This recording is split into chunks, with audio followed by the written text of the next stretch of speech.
Welcome, everybody, to the No Longer Fatherless podcast. Another special episode today with our mentor, Terrell Lewis.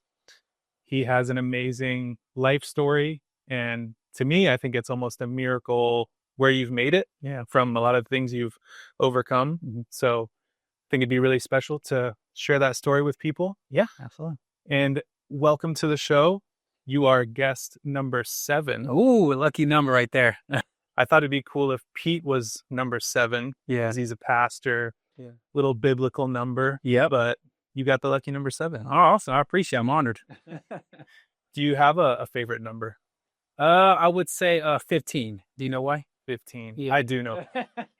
Patrick Mahomes. Let's go. Patrick Mahomes, the best 15 of all Best time. 15 of all time. There's no question. Exactly. You wanna cancel and wait till episode 15 come back? Nah, because we might suck by then. So yeah. So I'll just change it yeah, on the picture. Exactly. Episode 15. that's all you got to do. We just jumped 9 episodes. Yeah, exactly.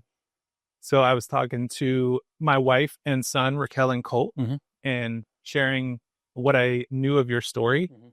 And they said, man, you got to have Terrell on the podcast. Yeah. They're like, that's a powerful story for people to hear. It is. So I'd love to get into that, sort of your childhood and upbringing and how you got into the military, Mhm. sort of that full beginning of life journey. Yep. You want to take it away? Yeah, absolutely. So first of all, I'm honored to be here. Thank you. We're honored to be number 7 as well. So yeah, my life story is pretty unique. So I was born in Kansas City, Missouri. And up to 3rd grade, I had the picture perfect childhood, mom, dad, white picket fence, dog, video games. I loved wrestling, those type of things. And in 3rd grade, let me kind of back up a little bit, but during that time, I was Catholic actually. So my parents were in the faith because of my grandma, but they fell away from the faith when I was in 1st, 2nd grade. So I was baptized, did my first communion, the whole shebang. So when I got to 3rd grade, drugs entered my family's life. So my mom discovered crack cocaine is what it is. And it's pretty detrimental to the Black community. And then my dad followed suit and my childhood was destroyed from then on. So they started doing drugs. I ended up becoming homeless as a child, living with my grandma, my parents in and out of jail, had a lot of trauma and things like that. My dad ended up getting out of jail at one point, meeting my stepmom, who I consider my real mom right now. She pretty much saved my life right there. She took care of us. Graduated high school and decided to join the Army to get out of Kansas City, Missouri. So that was the first step. How long was it from basically, 3rd grade doing great and then they started into drugs? How long before you guys were homeless? Oh, that was like probably 2 years in. 2 years. 2 years in. And my dad always battled crack, like that crack cocaine. He always battled it. So even during my time in high school where we did live with him, we had a little bit of stability. He used to go in binges. So that's kind of the type of drug it is. You can be a functional one. So he would be good through Monday through Friday, get his paycheck biweekly, and he would go to the city and binge. And so we didn't see my dad for like 2-3 days. Mm-hmm. That's pretty much our life back and forth. So yeah, that's pretty much what happened. And then during those times, your stepmom was still sort of the rock for you guys? Exactly. She was the rock, but actually how my dad and stepmom found each other was through drugs. Wow. And my stepmom, said, you know what? We have these kids now. I have to quit. So if she didn't quit, I'll be screwed. I think I'll be in foster system and all that stuff. Mm-hmm. Yeah. So That's she's a strong woman. Very strong woman. She quit drugs and her man is still doing it. Yeah. Mind blowing. Mm-hmm. Yeah. My sister struggled with drugs for years and it is so tough. It is. And heartbreaking. It is. And that wasn't even, I can't imagine the children going through that. That was my sister from afar and as an adult, trying to go through that. But it rips so many families apart. 100%. If I didn't have her, even my stepmom now, she is like the lifesaver, man. Mm-hmm. So I love that woman to death. Are you in contact with your mom? Yeah. So actually my mom right now, she's been in and out of prison. Recently she actually got back into prison. She just had a parole hearing last week. So she will know by next week if she's getting out in March or not. So she's going to serve like 5-6 years or she gets out next March, depending on the parole. And now you're all good with your dad? My dad actually passed away. Yep. So once I joined the military, 2012. So I was 20 years old. So I was a private still in the military. My dad did pass away actually from drugs. Man, Yep. I'm sorry to hear that. I appreciate it. Yep. So passed away, and then everything kind of went from there. Were him and your stepmom still together Yes, they were. at the time? Actually, yep, they were. That is devastating. Yes, it was definitely devastating. Yeah. I think about obviously our program with fatherless boys. Yes. And when I started, I thought, death would be the worst Mm-hmm. because that's what I imagine, in my situation, like losing my dad, and I'm 36 now, and I still would be devastated at 36. 100%. And then you have these boys. We had one recently who lost his father to cancer at 5. Mm-hmm. And then 2 years later gets a mentor, which is amazing, but it is just so difficult. But I've seen that death can be sort of overcome and healed from. Absolutely. Like Liam, who I mentor, his father passed away in the military, and when he was about 4. And so it's obviously horrible and devastating, but he has been able to, heal from that. And now he looks at his dad with honor and will wear his clothes and uses golf clubs and all these some really great things. So I've learned that death, while really tough and traumatic, can be healing, but the ones that are the worst are the ones who have a dad who just choose not to be in their life at all. 100%. And that's just every day, thinking about your dad who should be your number one fan. And then they're basically saying, no, I don't want to be in your life. Absolutely. You're not good enough. Yep. Like, yeah, those kids that don't have the dad, period, it's way tougher than what I went through by far. Well, you still went through a lot. I still went through a lot, but I look at these kids now with no father. I don't know what to do with that. Mm-hmm. Yeah. And a lesson I learned in addiction, because when my sister was going through that and I was being an idiot in my own life. Yeah. And I was drinking and driving and doing all these things and sinning, but I was on a pedestal, saying, man, your sin is way worse than mine. And 100%. I was judging her and condemning her and did not have a good relationship. And then I saw a sermon of a guy who was a drug addict, never knew Jesus, like almost beat people to death, like all these horrific things he was doing, and completely turned his life around from a nurse who he was drinking and driving, almost died in a car accident, went to a hospital, and he was really intelligent, loved reading. He read through their library, and she was finally like, you're out of books. I recommend this one. And it was the Bible. And so he started reading, would get angry at her, put the Bible away, then eventually, read through the whole New Testament, became a Christian.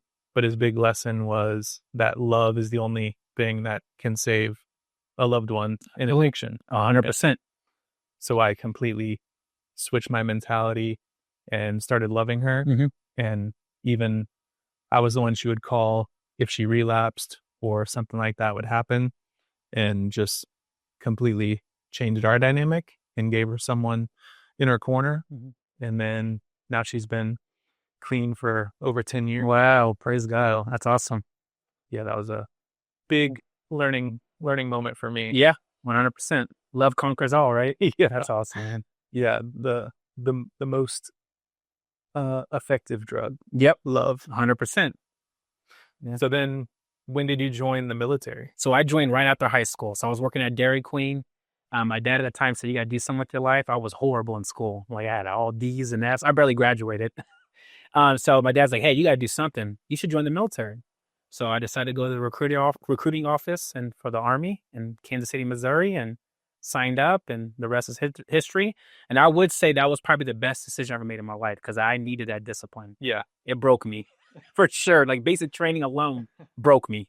I've heard that from a lot of veterans. Yes. That's how life-changing the military can be. 100%. Like it broke me. I remember just getting off the bus in basic training and they're yelling at you. I never had that before. I'm just this weak little soft kid, and I needed that.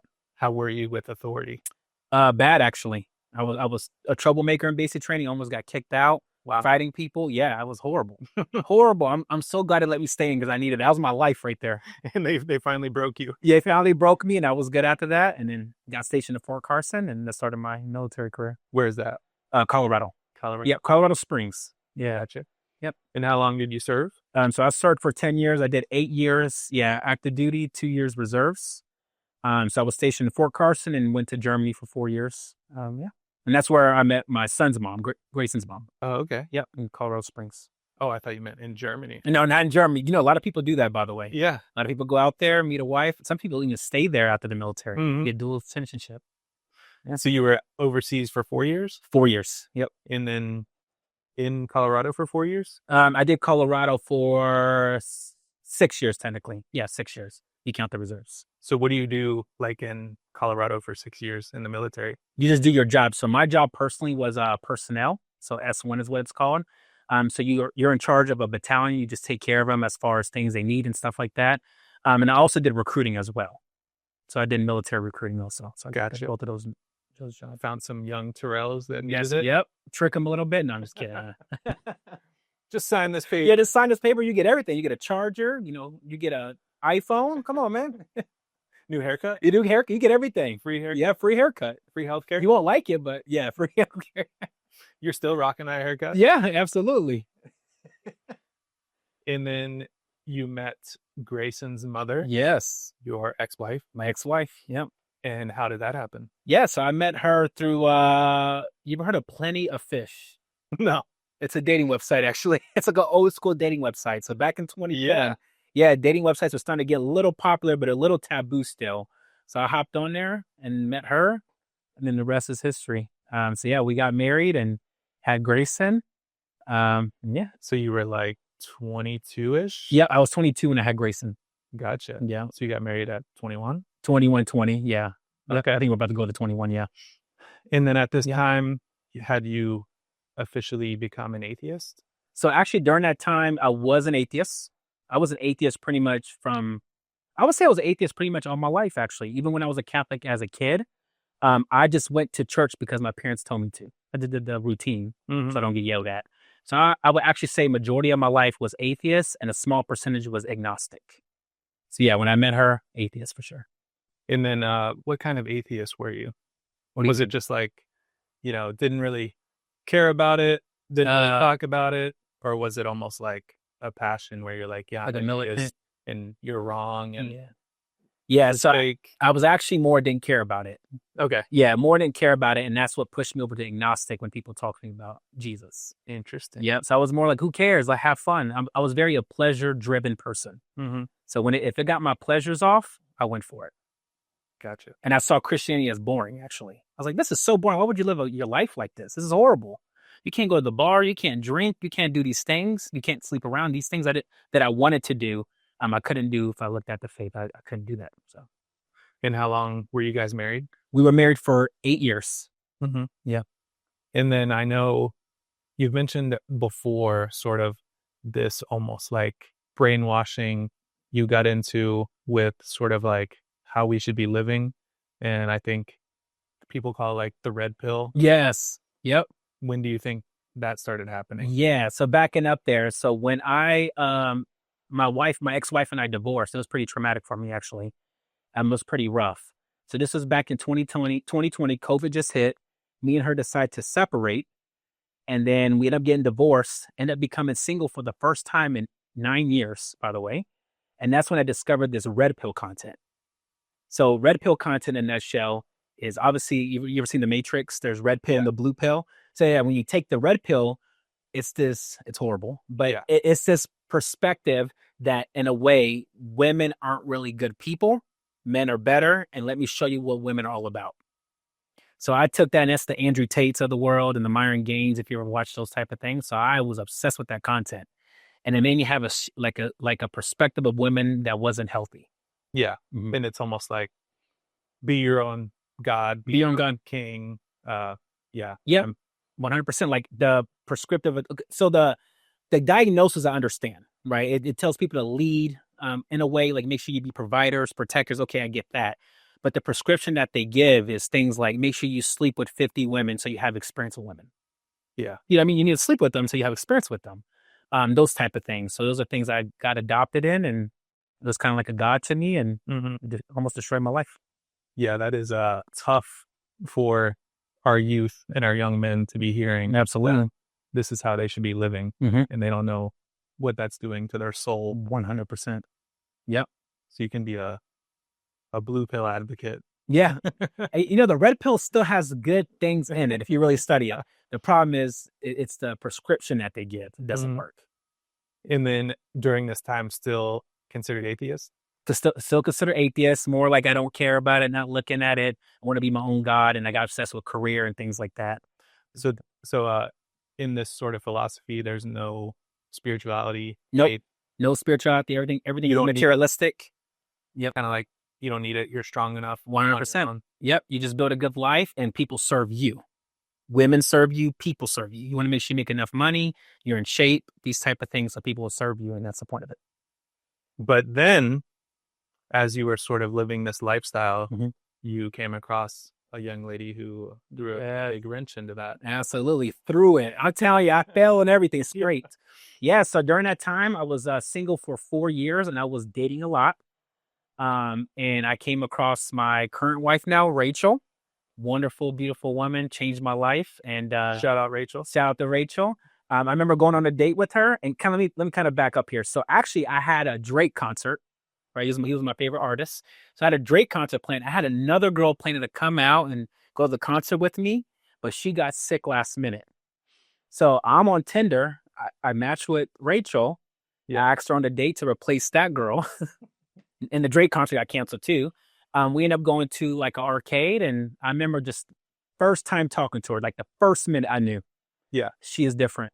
Oh, this is crazy. I never felt this before. And we would just talk about life and marriage and kids. And she brought up Jesus. Never had a woman do that to me at all. Like really on the first day you bring up Jesus. Yeah. And she asked me for our third date, can I go to church with her? And for some reason, I don't know why I said yes. And the rest is history. I know. That's exactly what happened to me with Raquel. Yeah. Immediately in interacting with her, it was just like, she is different. Yeah. And like, I can't mess this up. Yep.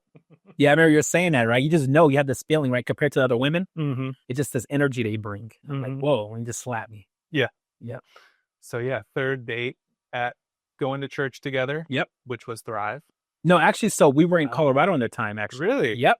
So I met her in Colorado Springs. Yeah. I didn't know that. Yeah, and there was this non-denominational church there. So yeah, we were there first, but our relationship pretty much progressed pretty fast. So Grayson was here with his mom. I was alone there for a year. I wanted to obviously move to Florida to be around Grayson, have 50-50 custody. I met Rachel about 4 months before I moved to Florida. So we're brand new in the relationship. I remember I had to ask her, like, hey, would you come and move with me to Florida? Wow. And she barely even knew me. And she did it. And when was this? This was 2024 in April. So a year and a half? Yeah. A little more than a year. Exactly. Yep. And she came with me, and the rest is history. I didn't expect her to say yes either. Yeah. I was like, I just know you for 3 months. Really? And she did it. That's a big leap. Yep. It is. Yeah, I did not know that part. Or I forgot it. Yep.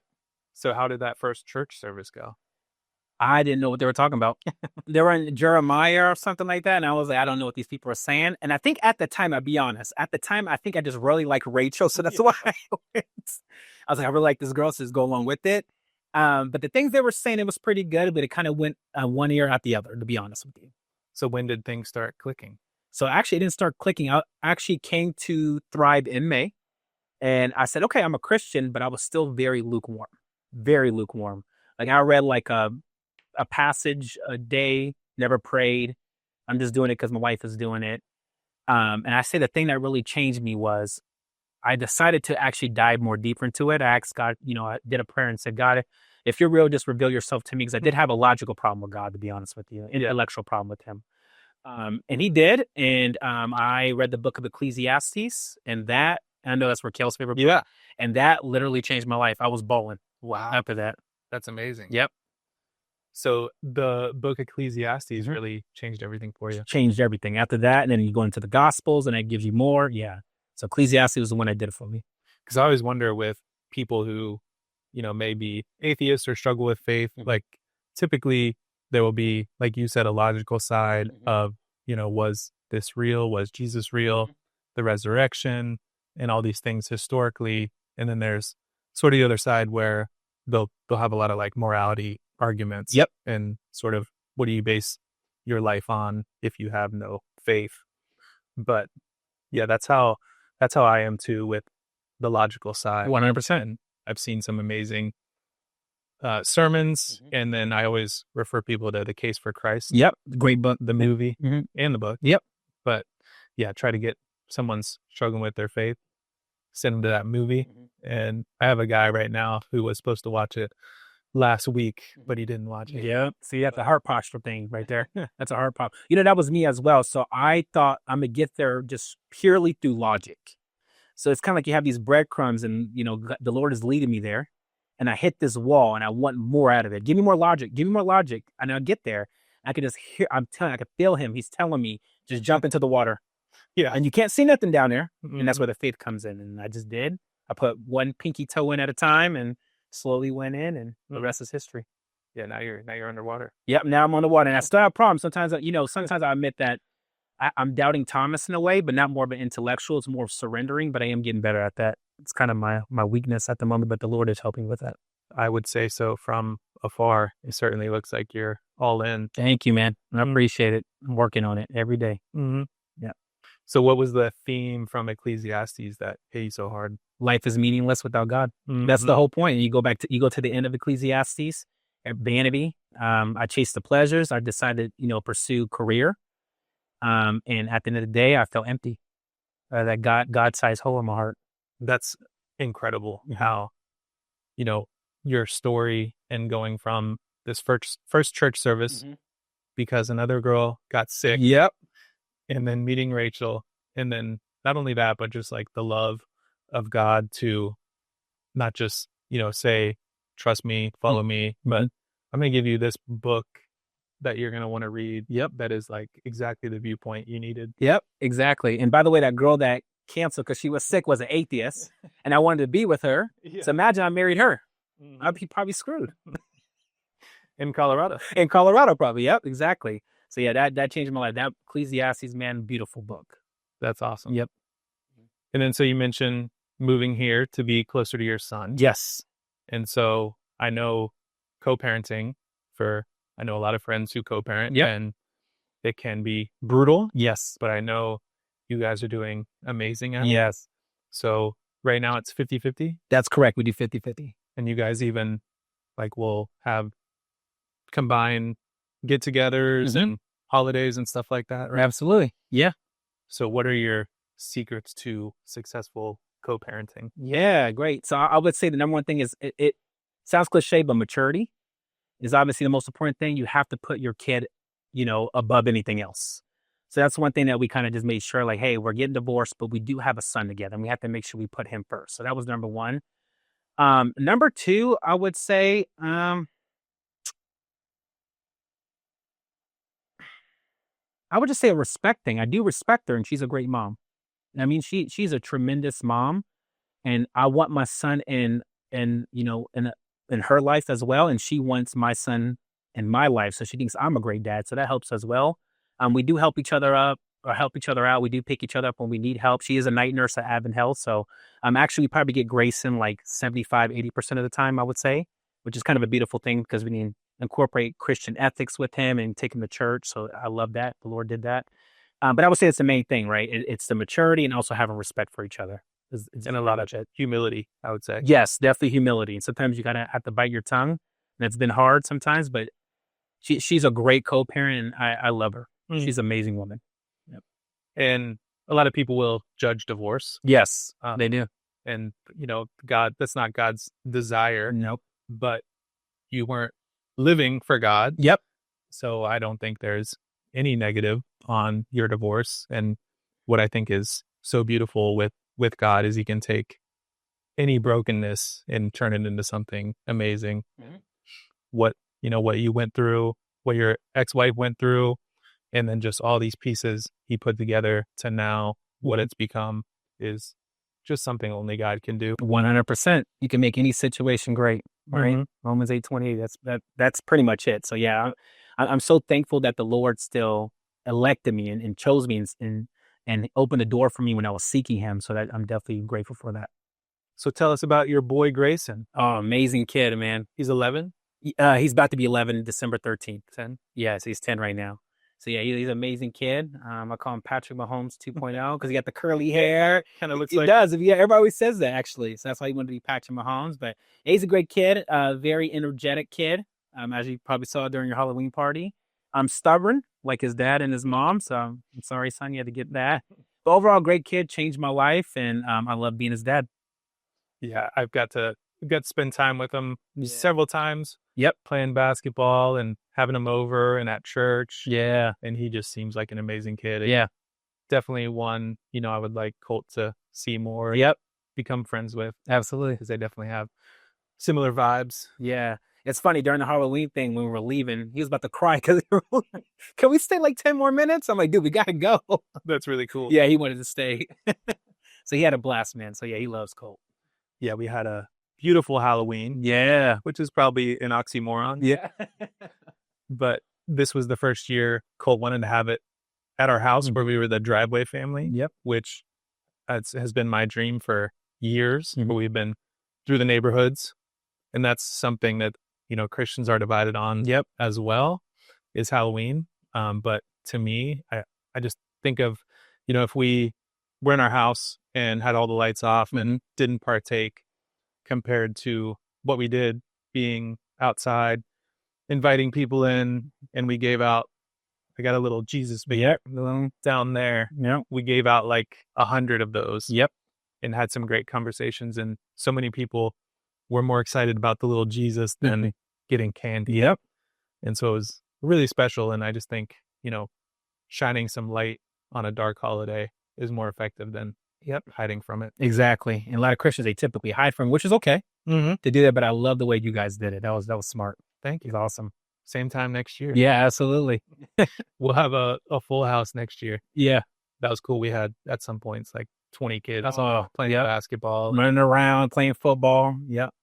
And the Lord protected us that night because we got this new swing in the backyard, one of those round ones, and it's attached to like 20 feet up in a tree. And I was going to take it off the hook so no kids could use it. And then I was like, maybe we'll just go out there and like put rules on everybody, and didn't really have time. And those kids, there were like 6 of them pushing one at a time, like as high as they could go. And Colt fell. He said he fell from like 8 feet right on his hip. Ooh. And then he hit a tree with the swing, but no one got hurt. Yeah, that's definitely the Lord right there. The Lord's like, I got y'all. He's like, next year, take it off though. Yeah. I like that idea. We'll avoid the lawsuits. Exactly. Be an expensive holiday. Yeah. So what do you do for work now? Yeah, so I'm actually a recruiter. So I recruit for a mental health company in Colorado. And we recruit for therapists, psychologists, nurse practitioners, physician assistants, those type of things. So yeah, just clinical therapist recruiting is what I do. Is that what you've been doing since you left the military? Yes, actually. Yep. So actually, when I first left the military, that was really humbling experience because a lot of people don't really care that you have military experience in the civilian world. So I thought me being a staff sergeant, me having a degree, I'm good to go. I can get any job I want. I had to start from the very bottom at 28, 29 years old. So that was very humbling. So I actually started at USA Insurance. So the insurance, did the call center there in Colorado Springs. There's a big campus. Didn't like that. Went back to school to get my master's. And then that's when I started my clinical therapist recruiting and love it. It's pretty much like sales. Yeah. It is. Yeah. Yeah. I think for me, like hiring someone from like a veteran from the military would be such a step up right off the bat. Yeah. The discipline, the teamwork, so many things that would be valuable to an employee. I agree. I don't understand why people don't really. Yeah. So it didn't make sense to me. That's probably why, military and veterans are on DEI because they do struggle with getting jobs at times. Our mentor, Steve Sandoval. Yep. He has a company, On Time Packages. And I guess there's this process you can go through. I'm not sure if it's through some type of government agency, but basically being recognized as like a like an above and beyond veteran friendly company. And so he's got all the recognitions for hiring veterans. Oh, that's awesome. And all his benefits and stuff like that. Yeah. So he's a huge advocate. That's awesome. Yeah. And like you said, they are the best working employees. Like these people are awesome. It's just a shame, We'll get you one day. Yeah. In NLF. Absolutely. I'll love that. We'll talk salary needs. Yeah, exactly. So when did you decide you wanted to be a mentor for us? Actually, so it was at a service at Thrive, and you guys played a video, right? You remember we're in the other room when they were doing the dance thing? Yeah. And I remember seeing the video, and it was Taylor up there, and it was a beautiful video, man. And I just remember sitting there, and I'm looking at it. I'm just like, yeah, I want to do this. And I get this nudge from my wife. She's like, hit me really hard. I'm like, what? She's like, you got to do that. I'm like, nice. Yep, absolutely. So I came out, saw your little booth there, put my name down. That's the first time I met you, I think. And the rest is history. Joined the class, and it's been an amazing experience, man. It's always confirmation when the wife is I know, right? Just nudging you, like, you got to do this. You got to do this. Yeah, but it's fine. And so you've been a mentor for over a year. Yep, over a year. You were matched with Frankie for a year. Yep. And then I would say sort of expectations between mom and yourself were not vibing. Yeah, and say that. So you separated from that match. Yeah. Which we believe you did nothing wrong and were doing exactly what you should be as a mentor. But she wanted more from you. Yep. And so now you're matched with Julius. Yep. And that's been like a month. Yeah, actually, I just did my first meetup with him last week. What'd you guys do? Oh, we went to Chick-fil-A, and he's a great kid, man. And I'm really excited. And the mom, Zella, she is awesome. Very energetic, very personable person. So it was a great experience so far. So I'm really excited to get to know him and her. Everybody likes Chick-fil-A. Oh, yeah, everybody likes Chick-fil-A. He was good with that. Actually, she was really cool. She actually gave us coupons. She gave me coupons for Chick-fil-A as well. I was like, okay, this mom is really cool now. Did you have any free passes for Chick-fil-A?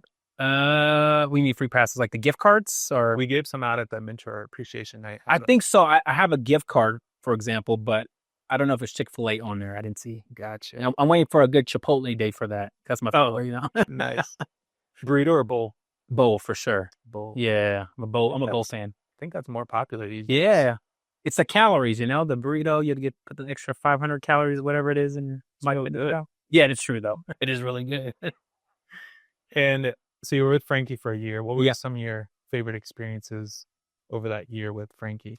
So with Frankie, that actually was a big moment in my life that actually made me a better parent, believe it or not. So I came into there thinking it's going to be super easy, but it was more difficult than I thought it would be. But just navigating that. But Frankie is a great kid, and getting to know him and his experience. And this is my first time being around a kid that doesn't have a dad, actually, believe it or not.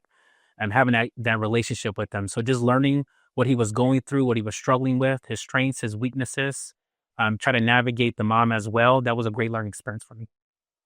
Yeah, it's a cool part of the organization is how many blessings there are aside from, we started this just thinking what the boy's going to get out of it. But we didn't really expect all the other blessings like the mentors received. Yep. And then also lessons in parenting. Yep. I started when Colt was probably 3. Wow. And Liam was 12.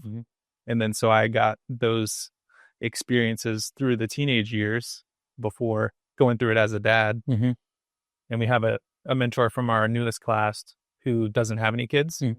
So he's going to get that experience of, parenting less. So get him some good warm up before he's a parent. Yep. One day. That's good training right there. You can start off that way. And then we had a really cool one from Paul Love. We did our mentor Q&A. Oh, Paul Love. I love him. Good dude, man. Yeah. Yeah, I did a homeless outreach with them. Shout out to Paul. Nice. He's awesome. Yep. And so he was talking about just how he feels like he gets more out of it than the boy. Yep. Same with Daishan. Yep. Daishan. Shout out to Daishan too.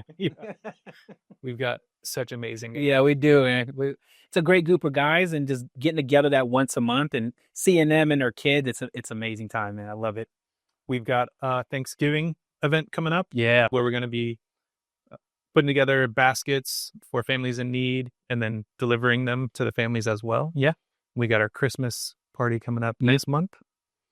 So are you going to incorporate Julius in the homeless outreach, you think? That's one thing I'm thinking about. Most likely, yes. I did incorporate Frankie to the homeless outreach. Sometimes I do get nervous with the security there. There's no security. And there is a lot of people there. So that it's kind of hard. But Julius is older. He's 12 years old. So most likely I will take him there and we'll serve. How long have you been doing that? I've been doing the homeless outreach for, I think, almost a year now. 10 months to a year. Yep. So if the Chiefs play at 4, are you going to homeless outreach? I still go to the homeless outreach. You got to serve people first. That's awesome. Yeah. And then you just check the score on your phone and you. Terrell is the biggest Chiefs fan in the world. Yeah. So him missing football to go hard. Serve people, that's pretty noble. Yeah. And I'll tell you this, though, when I was lukewarm Christian, I would stay home and watch the Chiefs game. My wife was like, come on now. Yeah. They'll still get food. Yeah, they'll still get food. They'll be all right. If we're not there, cool. Yeah, we love the York family. Yes. Don and Nicole. Shout out to them. They're amazing.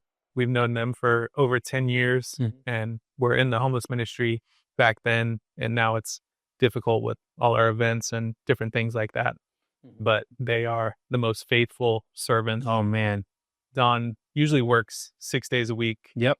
And then Sunday, all day, you go to his house and cooking. Yeah, there's great stuff everywhere. Yeah. Pans full of spaghetti and all these things. And yeah, they are incredible people. Yeah. You know, like their ministry in general is amazing. I love just going there and hearing Don, preaching the gospels and talking about the gospel, talking about Jesus. And it's amazing what they did. And I think they've been doing it for 12 years. I think, is it 12 years? I think so. Yeah. And they only missed one Sunday. That's it. That's amazing. Mm-hmm. They're awesome. And yeah, they used to be at a place. Have you only been at the city library? Yep, city library. So before it was on North Street next to some other organizations that help the homeless, and they basically kicked them out of there. Yep. And they didn't miss a Sunday and kept going to different places and now found a new home by the city library every Sunday at 4. Yep. So if you want to help. Absolutely. So have you shared your experience of being homeless with anyone there? No, actually I haven't yet. And when I was homeless, I was a younger child. But no, I never had the opportunity. But if the opportunity does arise, I would definitely do that. What is your role each Sunday? I'm the one that passes out the waters, right? So pass out the waters, fill up the waters. And usually when you go to the homeless outreach, because you said you've been there before, she just puts you where you need to be put at, depending on how many people we have there. So yeah, whatever they need me, I'm pretty much like a float, is what I call it. So when are you going to share a message on a Sunday? I want to do that one day. Actually, I'm going to talk to Don about that. I'm going to text Don. Yeah, you should. I'm down to do that. Don, I'm down to do that. I'm going to text him, actually. Just kind of figure out when, but I would love to do a message because I've been there before as a child. Yeah, exactly. Like your story and what you've gone through and where you're at now. 100%. That'd be really powerful. 100%. I want to be there. Yeah, absolutely. And we can put you on the line and pass out the waters and all that. Yeah, I'll take your spot. Yeah, exactly. Don, get him up there. Yeah, let's do it, Don. Sunday at 4. Watch, I'm going to get a text. I'm like, you ready right now? This Sunday? Yeah, that's how it works. When you have leaders like that. Oh, yeah. They'll throw you out. Oh, yeah. Don, I can see Don definitely doing that. And Nicole. Yeah. Yeah, they are amazing supporters of NLF. And they're a sponsor through Palm Coast Forward for our gala. Oh, awesome. And they've been there since our first year, 4 years ago at our first one. So yeah, we love the York family. Yeah, they said they love you guys as well. I was texting about Frankie one time because they love Frankie, by the way. Nice. Frankie actually went out there and got the mic and was it was amazing. And he did a devotional, was it? Yes, and he read a couple verses and things like that for them. But yeah, they were talking about you guys as well. Like they love you and have a great relationship with you, your family. Yeah, that is impressive for kids to get up there on the mic. Oh yeah, it was. To hear him read, he definitely. Yeah, Frankie was definitely getting closer to Christ. Like he's there. He's getting there. And he still goes to Thrive, by the way. So it's amazing. I'm glad we got to introduce him to that. Yeah, we're back in Thrive Kids. So I saw him Sunday. Yep, exactly. See him all the time. Yeah, we have the kids. We try to empower them and give them the mic, Thrive Kids. And I get so mad when other kids will be disrespectful while the kids are talking and trying to get through. Oh, really? Yeah. They did, I didn't know that. Mm-hmm. Kids for you, man. So I'll cut in and be like, hey, next person that is rude, you're getting up here. You're going to be on the mic. Mm-hmm. We could discourage them. Yeah. That's crazy. This is not easy. Kids are cutthroat. Mm-hmm. Yeah, they're tough. Yeah, they are.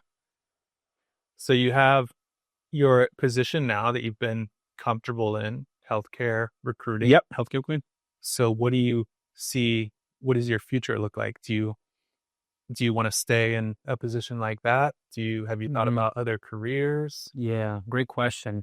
So one of the things that I struggled with before I came to Christ was I had I had trauma with money because of my childhood. Mm-hmm. So Rachel went through this, and thank you, baby, for being faithful to me during this time because it was rough.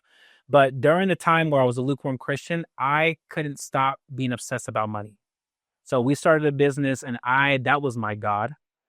And when I officially, I would say, actually came into Christ and surrendered, God told me to let it go, like let it go and rely on me for provision. And that was very hard for me to do in the beginning. So at this current stage of my life, even though it like irks me and my flesh wants to start a business or make more money or get a second job or anything like that, this stage of my life, I just want to build a closer relationship with God. That's my main focus. That's it. And it goes against my flesh every day, but spirit over flesh. Yeah. So in the future, though, I don't know where I want to be at. I just kind of let God decide that. It's not more me deciding. I let God tell me what that would be. It's kind of what I'm at. So kind of a personal question. Yeah. But sort of with that mindset of, struggling with money and having the trauma you did. Yep. Do you tithe? I do. Okay. Absolutely. In the beginning, we struggled with it. I'm like, I'm not tithing. Like, what about me? Yeah. But I tithe now, and I'm okay with it, actually. Mm-hmm. Yeah, it's more the surrender thing, I know God's going to take care of us, and I'm confident in it. Mm-hmm. Yeah. Yeah, that was a tough step for us as well. Yeah. And we had never really been explained, why tithe. Yeah. So for us, we started when we were struggling financially. And then now it doesn't even cross my mind, like, how much this would help us each month. Yeah. It's just like, that's the first thing you give, and that's God's. And then 100%. you're going to be fine. Yep. And then you pay other bills and you're like, man, this is terrible. Yeah, it's horrible. And actually, there's somebody at church, Becky, and Mike, she told a story where she had a dream that God told her to tithe $1,000, but they were very kind of strict with money. So she woke up, told her husband, you know what, let's tithe $1,000. You probably heard the story, but let's tithe $1,000. So they tied $1,000 to Thrive.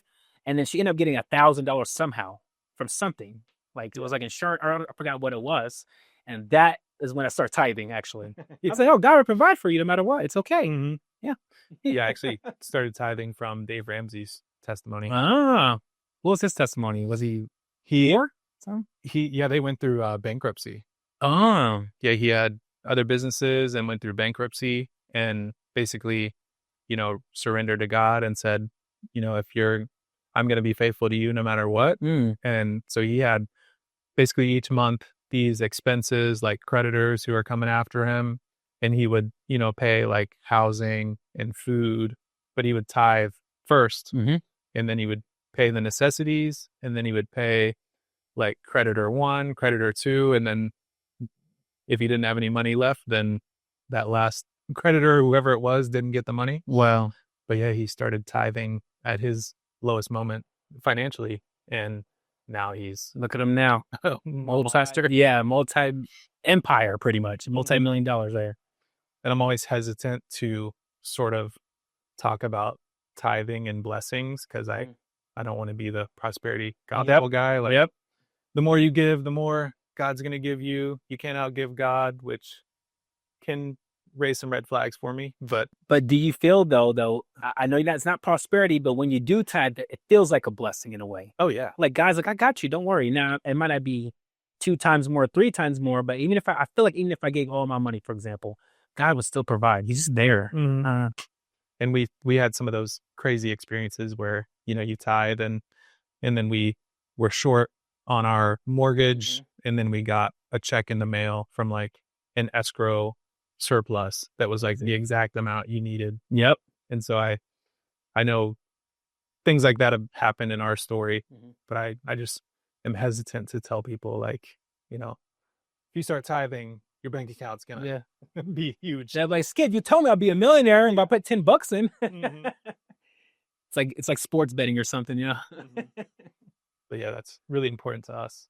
Something we've learned. Yeah, and like you said, it's really hard to talk about it. Yeah, because if you're encouraging, like, hey, some blessings will come back to you. You're doing prosperity gospel, and that's wrong. Yeah. So I agree with you. But yeah, that's really, really amazing. Yep. Thanks for sharing. Absolutely, man. I know a lot of people don't like to talk. Yeah, it could be uncomfortable for most people. Me, I'm open with it. Yeah. It's because you are ever evolving 100% and growing. Yep. And that is apparent throughout your story. Yeah. That's so right, cool. Man. Yeah, it's definitely been a process. I still struggle with some things, but the Lord's working on me every day. Every day. And we got a little special guest here. I don't think you saw him yet. No, not yet. Okay. Found Mr. Mahomes in the closet. Okay.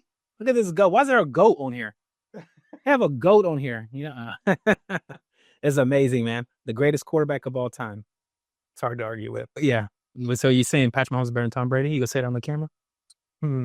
If I was starting a team and you had 22-year-old Tom Brady or 22-year-old Patrick Mahomes, I'm going Mahomes. Yep, you heard that. You hear that? Sure. Yeah. Yeah, Brady gets the GOAT credit for most people. And, the Super Bowls don't lie, but those first, 7 years, he had a whole lot of help. Thank you. Well, what about his last Super Bowl? You think it was help? The Bucks? Yeah. Well, the Bucks defense terrorized your Chiefs. Yes. I am a Bucks fan. So that one feels good. Did they terrorize him or did Mahomes not have an offensive line? Well, yeah. Okay. Because Mahomes running for his life. So you've been a Chiefs fan since you were a kid? Yes, absolutely. So I've been a Chiefs fan since I was a kid. My dad was actually a big Chiefs fan, so that was really cool. So, yeah, I wish he was alive during his time because, man, he would be crying. Yeah, he passed away during the time they sucked, fortunately. But, yeah, I always loved the Chiefs. If you're in Kansas City, if you don't like the Chiefs, they'll kick you out. They'll literally boot you out of town. Yeah. My dad was born in Kansas City. Oh, Kansas or Missouri side? Do you know? Missouri. Okay, yeah, okay. I think you said that. Olathe, Kansas. So that's Kansas. Yep. Gotcha. Yeah. And so his dad, they were successful in the area and knew a lot of people. And so they actually were friends with the Chiefs through the 60s and 70s. Like there was a center named Jack something and then the quarterback. So they would take them on like hunts and have all these crazy stories. Whenever my grandpa's down, I'll have to have you over. Yeah. Tell you some of that.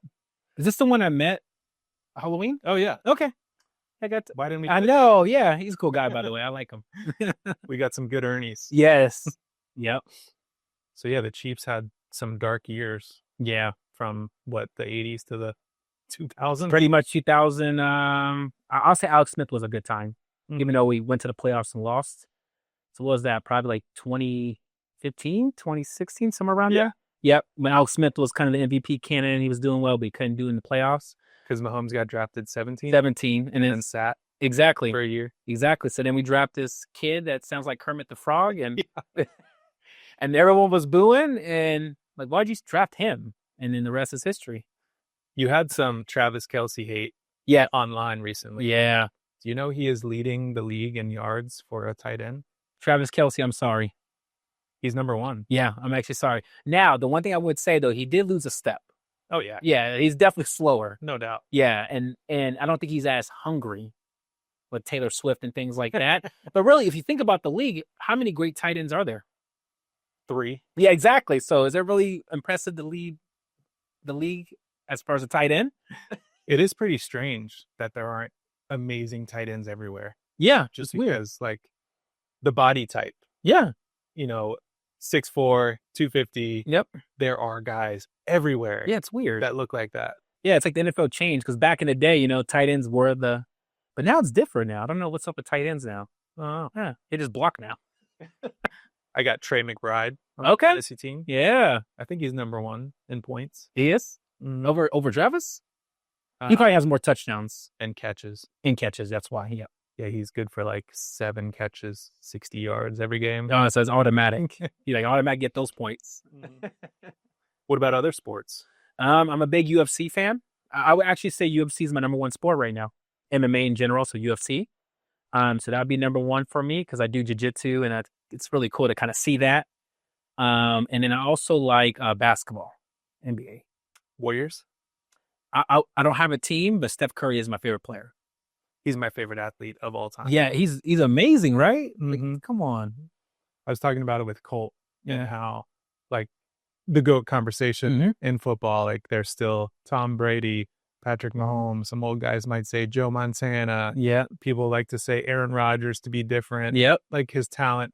And then it could be anything like hardest hitting guy, fastest guy, or even in basketball. Like the only thing in history where it's just not even a question is the best shooter of all Oh time. yeah. No one argues about that. Mhm. It's like it's ridiculous. But it's crazy. Like nothing else in sports. Yeah. Like best kicker, best punter, It's all subjective. longest, strongest arm, most accurate. Like everything is argued except for the best shooter. I think it should be automatic that Steph Curry's the greatest point guard of all time. I just don't get why people say Magic Johnson. But then the older people will say I never watched him, so Yeah. I won't argue with them. Steph Curry's my greatest point guard of all time. Actually, I would say Steph Curry is my GOAT. And then when I say my GOAT, my personal favorite. Yeah. Yeah. And yeah, there's just no one more fun to watch. Oh man. Even now, when he's like 30, almost 40, right? He's like I think approach 40? 37. Yeah. Yeah. Yeah. He's amazing, man. Still balling.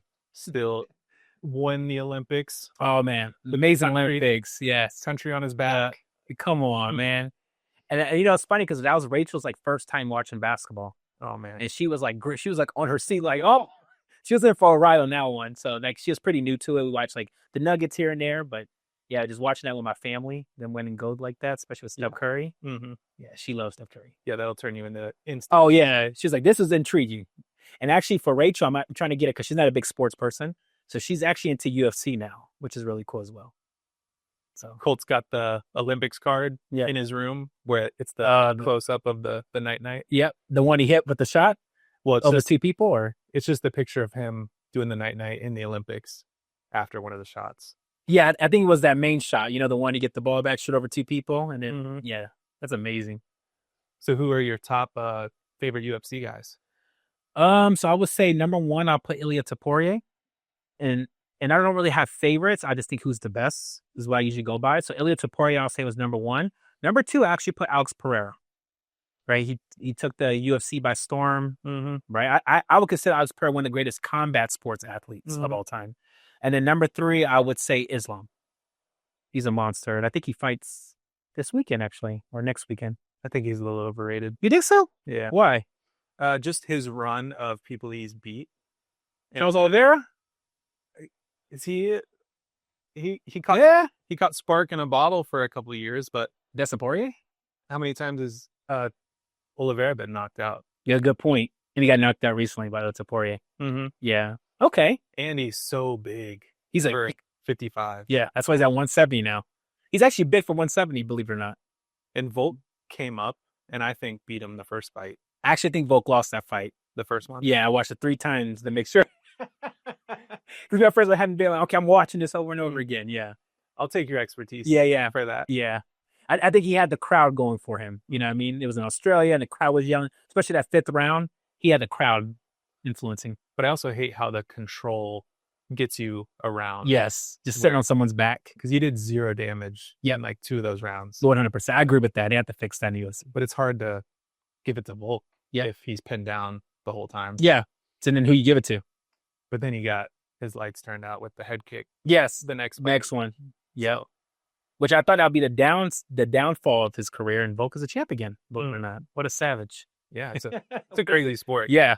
It's so much different than boxing. Oh, yeah. 100%. Boxing's dead, in my opinion. Yeah. He gets knocked out. Yeah. And then a year later, he's champ with the lighter division. Yep, with the lighter division. And Topuria goes up. It's a crazy sport, man. That's why I love it so much. It's so unpredictable. And getting to watch that with my family is so cool. Every Saturday when it comes out, I let Grayson stay up. Nice. We're having snacks, and we just sit there until 2 a.m. Yeah. So you might see me at Thrive at church tired. Yeah, Tuporia could be the greatest of all time if he keeps this run I going. think so. He has the greatest 3-fight win streak of all time. Mm-hmm. What is it? Volk, Holloway. yep. And then Charlo Vera. And Amazing. first one to knock Holloway down. And Oh, yeah, he is the first one, huh? I know knockout, but Max Holloway never got knocked down. no. Wow. And he put him out. That's crazy. And I never saw Max Holloway's eyes roll. I never seen that. Yeah.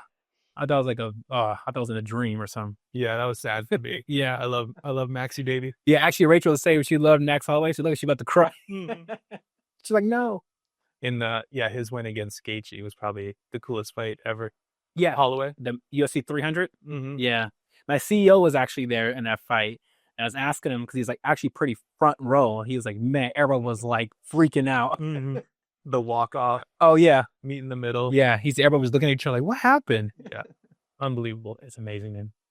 Yeah, I wouldn't really say I have favorite fighters either. It's kind of so revolving. Yeah. That, the sport just keeps you in. Yeah. So you just go by who you like, the entertainment you like to see. Yeah, and I haven't watched as many like fight nights and stuff lately. Yeah. But yeah. Do you watch all the pay-per-views or you just kind of determine if you have something going on the next day or? Yeah, I guess it depends on who it is. Yeah. And I usually don't buy them. So like, yeah, I'll watch this guy on YouTube, T-Bone MMA. Okay. And he does he watches it and then you just see him commentating. Yes. A lot of people do that. So I'll be up at 1 a.m. watching this guy in his room. Yeah. I'm getting to the point in life now, man. I'm getting old. That sometimes I just skip them and I just wake up and look at the highlights on YouTube, man. Yeah, especially now, like $80 a piece. $80 a piece, and we're in Florida, so East Coast time. Mm-hmm. We're staying up to 2 a.m. Only for 2 more months. Oh, yes. Yes. Yep, Paramount. Free UFC. Yep. I already have Paramount, I think. I don't know. Ask my wife. As long as they don't play any games, we should get all the free UFCs. Yeah, expect the games. That. Come on, man. They're going to be money hungry. Mm-hmm. Dana White. Yeah, they're looking at their budget. Yeah, we got to make more money. I'm sorry, guys. This would be nice if we had $1 million. Yeah, it's going to be $80 a month or so. But yeah, that's an awesome sport. Yeah, I love it, man. Great sport. So Grayson's into it too? Yeah, he actually is. He's getting more into it. He loves football. This is his number one sport. Basketball, he loves as well. But UFC, I hope I can get him in jiu-jitsu or something. He hasn't tried it yet? He actually tried jiu-jitsu actually in the beginning when he was like 6, 7. He didn't like it. He prefers more of a team sports type of thing. But I would love for him to do wrestling or jiu-jitsu. Mm-hmm. Yeah, wrestling is intense. Oh, yeah. Those are the best athletes. I agree. Their practices are insane. Yeah. And they're athletic freaks. Yeah, we had, growing up in Miami, they had wrestling, and I didn't do it. I was in football, but the wrestling kids, like every day they're in the weight room, and then they're literally just running miles on the track until they die. Yep. They're monsters, man. I actually did wrestling practice when I thought I wanted to do wrestling. Yeah, no, that didn't happen. Mm-hmm. They broke me. Yeah. After a week, I didn't come back. Did you do any in the military, like wrestling, boxing? So they do something called combatives. In the military, it's more like a kickboxing mixed in with jiu-jitsu to protect yourself. You've already had to do hand-to-hand combat.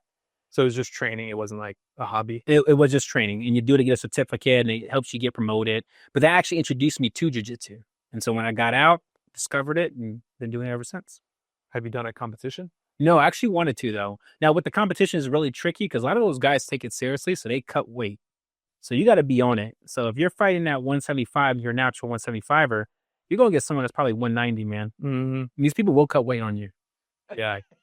That's something I think that needs to change in the UFC. Oh, yeah, man. Because there are guys that will be weighing in at 185, and then the next day they're like 215. Yep. You should just go and call out Islam, and yeah, because that's him, bro. Yeah. Weight bullies, what they call him. Mm-hmm. And some of them are so dialed in that they can cut it pretty easily. Oh, yeah. And get down 30, 40 pounds. Yeah. In a few weeks. Yeah. Do you know Aljamain Sterling? Mm-hmm. Man, his weight cut, because he used to fight at 135. That dude is like a 170er. He's huge, but he'll cut down to 135. Amazing. And Poirier used to say, in Holloway, like they'd be walking around at 190. Oh, yeah. and they're fighting at 145. Yeah, and that's always a skinny dude though. So he's just tall. That's Yeah. probably why he's like 5'11" or something like that. We have a guy locally, Elite Muay Thai, who we have our partnership with. So they offer free services for our mentors and boys in South Daytona. And the owner, Dominique Simmons, he trains Phil Rowe. Yeah, Phil Rowe. And the guy, Dumas. So it's like Sarikis. That sounds familiar. Dumas. Yeah. They just fought in the last card, but he trains a few UFC guys. Oh, that's cool. He's one of those people that is just a superhero. Like, he's a police officer, owns a gym, Airbnbs, takes a Sabbath every week, only goes 6 days a week, and don't know how he does it all. He's a Christian? That's amazing. And he'll go to Dubai and all the places for the fight camps. And he's not married, huh? Yeah. Oh, he's married too? Multiple kids. Wow. That's a superhero for him. Oh my God. I don't know how he does it. Wow. So Pastor Shane Vincent, who came, were you there when he shared his testimony? Yep. So Dominique goes to his church. Okay. In Daytona. Yep. What's the denomination called? Seventh Day Adventist. Yep. Exactly. So yeah, cool little local celebrity. Yeah. I got to go over there and check him out. I wouldn't mind doing Muay Thai. Yeah, they do Muay Thai, Jiu-Jitsu, boxing, kickboxing. Amazing. Different trainers for different stuff. So it's like an MMA gym. You do mixed. Okay. Yeah, they got a ring and a couple of rings, or mats, and then a ring. We had an event there with the boys one year. It was a lot of fun. That's amazing. Yeah, check it out. So what would you say to men who are thinking about becoming a mentor? Why should they join us at No Longer Fatherless? Just do it. That's literally it. Now, I would say definitely just do it. Even if you don't feel equipped, that's kind of how I felt. I was pretty nervous, but if you just jump into it, I think the support system is really good, man. Like, the program is amazing. You, Ernie, and Mark, man, you guys support the mentors very well, especially when I was going through my situation with my own mentee. Ernie was there for me. You were there for me. Mark was there for me. So you definitely get a great support system. The class as well is really good. Like, I'm so glad you guys did that because I needed those rules and kind of understand the process and things like that because I had no idea. And I thought I was going to be like legit a dad to these kids. And I sat there and did the class. I'm like, oh, okay. It makes sense. So I think the class is 4 weeks. Yep. Okay. Yep. So the class is amazing. It'll get you equipped. Do it. You do make an impact in the community. And yeah, it's fun. Well, thank you for the encouragement. Yeah. We put a lot of thought into our process. Yeah, it's really amazing. Try to do our best. Do you see any areas we can improve as far as an organization or support for the families, for the mentors? I don't see anything so far because you guys do have that support there, and I experienced it firsthand. That's the main thing. I know, like, I talked to Ernie as well about you, and you really care about the mentors. When someone kind of attacks the mentors, you are like a dog on them, Yeah. So I think that's a good thing as well. But at the same time, you guys are honest. If I was doing something wrong, you guys will let me know. And I do appreciate that as well. Yeah, we talk about that in our training: accountability, sincerity, humility, integrity. And so, yeah, we have mentors who fall short of their commitment. And we have to have tough conversations with them. Same with the family, and communication is paramount. And sometimes that gets lost with imperfect people. But yeah, we do our best. And our mentors are the engine of the organization.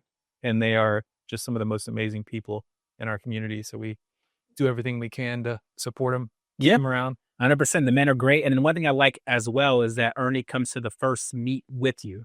Yeah. So that's really cool. It kind of gets the nerves, kind of throw those away right there. And Ernie's there and he's kind of directing the conversation. And he also established kind of the rules and expectations and things like that. So I love that as well. Yeah. He's a great guy. Oh, yeah. He's awesome, man. Yeah. Good dad, man. Yeah.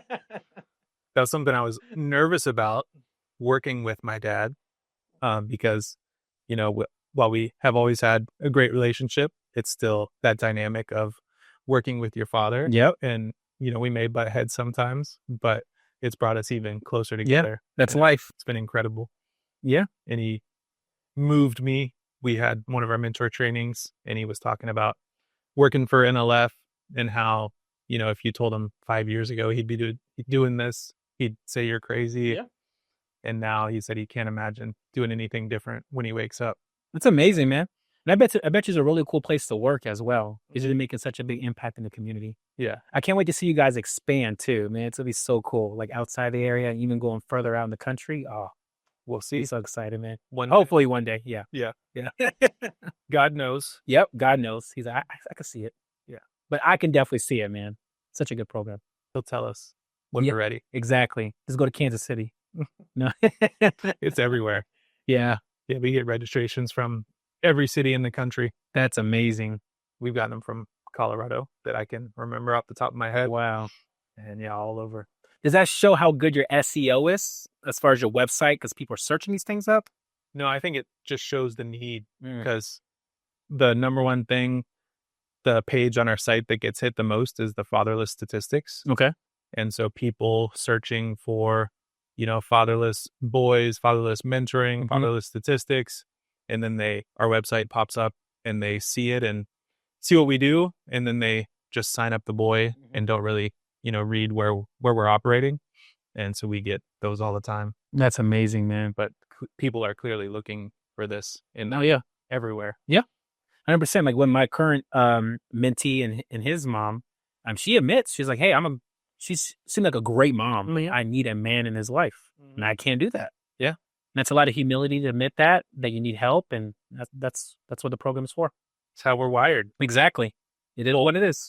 At bedtime, or if he gets hurt and all those different situations, like Raquel is perfect and I don't have as much empathy and nurturing, but we're playing together, we're wrestling, fighting, all those things, like proving his strength. Like that's the father's role. And so we were designed to need both. Absolutely. You need both in the household. And that's how God designed it. Yep. Well, I sincerely enjoyed our time. Yeah, man. I appreciate it, man. And you have such an inspiring story, and it's just getting better and better. Yep. And I just want you to share it more. Absolutely. We got to give you opportunities. Oh, yeah, of course, man. I try to do it one-on-one time to time. And I want to say I thank you, man, I'm honored to be on the podcast and being in the program as well. Like I said, you, Mark, and Ernie are amazing. So if you're thinking about joining No Longer Fatherless, I highly recommend it. It's amazing programming. Thanks, man. Yes, sir. Well, thank you guys for watching. Please like, share, subscribe on YouTube, Spotify, wherever you listen to your podcasts. Find us on our website, nolongerfatherless.org, and stay tuned for a lot of cool things coming. Take care.